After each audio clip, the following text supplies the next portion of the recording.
O le launga e le suafa, malu o le atua tolu tasi pa ia, le tamā, ma le alo, ma le anganga pa ia. Ua filifilia le matua, mai le tusi whaasino i le nei aso, mai le tātou tusi whaitau aso, o le iuta, a lona foi upo e lua sifulu, ma le foi upo e lua sifulu, ma le tasi o te whaitau ina whapea. A o outou le au pele, i outou watia e ia te outou, i lo outou whātua tua e sili sili o na pa ia.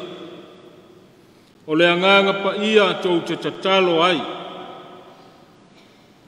I outou whātu mau ia te outou i le alofa o le tua. Ma whātali tali atu i le alofa muti muti vale o lo tātou wali o Yesu Keriso. E o atu i le ola whaavavau. O le autu o le so wa ainga i le tawhatafa i langi. Looking at the horizon.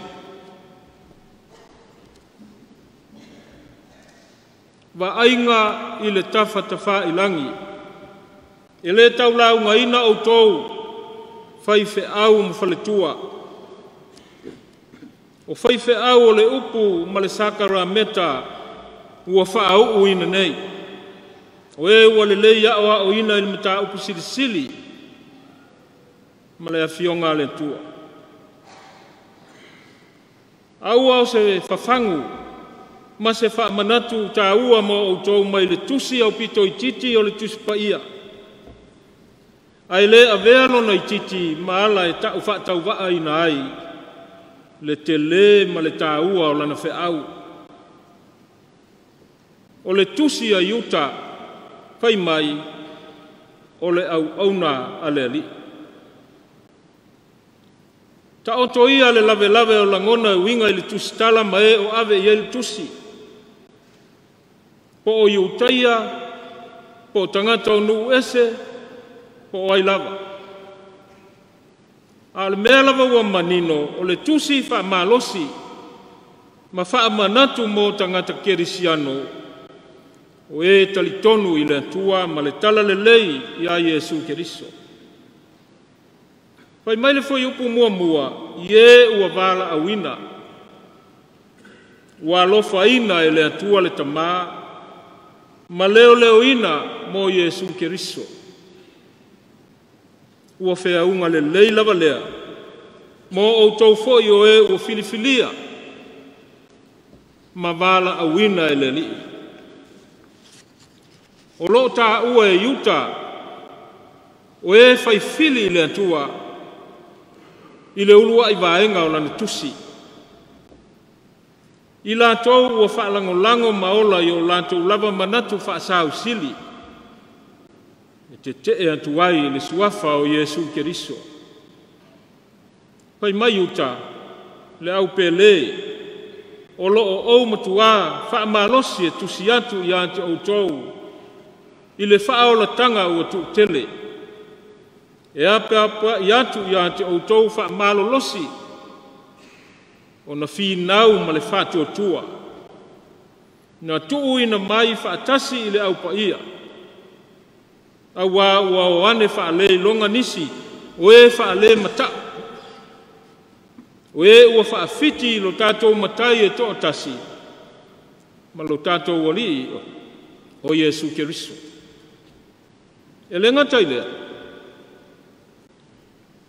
Ai au tau manatua upu na whai mai eia na mua le au apostolo alo tātou wali o Yesu Keriso. Whai mai, e iai o na aso e ngata ai. O tangata tauemu, o e sāwa vali e tusa ma o lātou tuina nau. Ma le whaale mata. O tangata lava ia ua lātou vavai ese. Ua mio whaale tino, ua le iai le nganga. fai fe a ue ma fale tua. O fōlinga nā oe, o lo awina fo i ai o tau, e Yesu, mo lana ngā luenga whaola. Ina ia li liwina i la tau, ia fōlinga i ate ia. Va ai e ua vavai ese, ia toe wha mau popo mai. Ma e ua mio wha le tino, ia li liwina i la tau, wha le nganga. Ma e ua le iai le nganga, toe feula ma manawa iai. Le nganga o leli. Ala leo le vala au a yuta. A o tau le au pele. I o tau wati ae, i ante o tau lau tau whaatua tua sili ono pa ia. O le nganga pa ia tau te talo ai. I o tau whaatu mau i ante o tau i le lofa o le tua. Ma whaatalitali atu i le alofa muti vale o lo tātou ori o Yesu Keriso.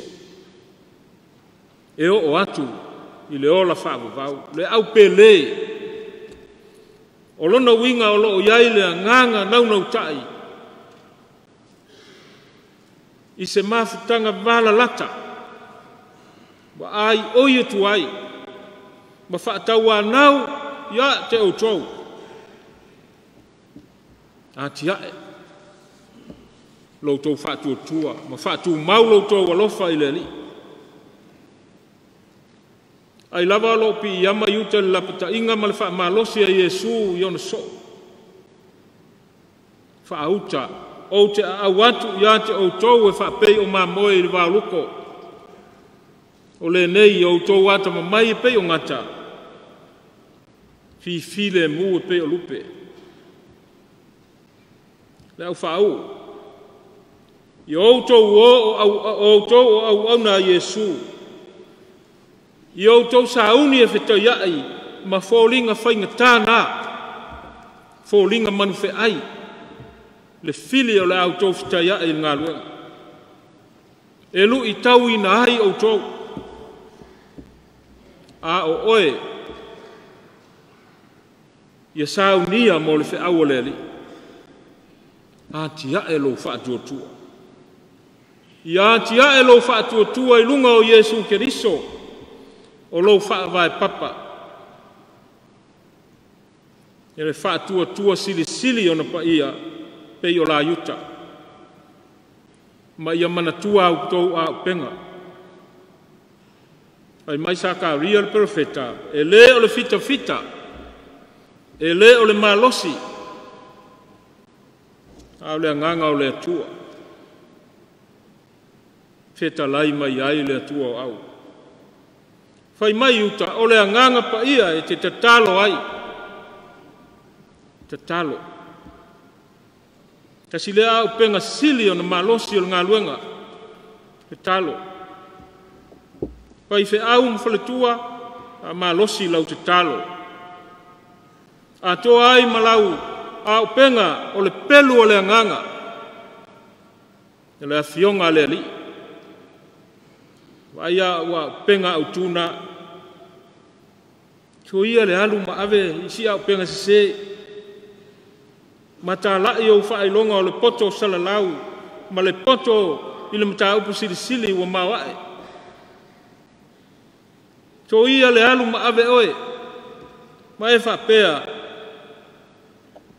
Te sau le ainga mawalunga e tau tupulo ngafa.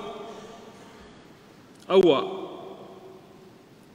I outou oma ave Yesu. Alfesili, e ave whapefea. Ave i launga ngana. Ave i lau a mio malowola. Hai mai Paulo i le kalesia i Filipi. Tau ina ia tusala au tau a mio malaitala le lei i a Keriso. O lona winga, ia tusa lau upu, ma lau tala le lei te ao awaki, ma lau a mio. ai le mawhai o na tusa, pe a whai e ela lau wa ai, ma le tawhatafa ilangi, pei o le aunga ma le autu o le so. Wa ainga i le tawhatafa ilangi. E masani lava o na tātou wa ia le mātanga o fia o tawhatafa ilangi, i le lafo ia o le malamalama o le la i le sami. Ai maise i taimi o le langoto. E te wa ai tawhatafa ilangi, se wa ainga mātanga o fie ma le manino i le langi le lei. A to toa lau mātau, e te ilo atu, i se mea ma mau lava, pe iwa ngata le sami. Ai se laini mani finifi lava, e peise iwa feso ta iai le langi, ma le sua sami. A fai foi, o se vaenga ele lau mamā, o loo e tuai.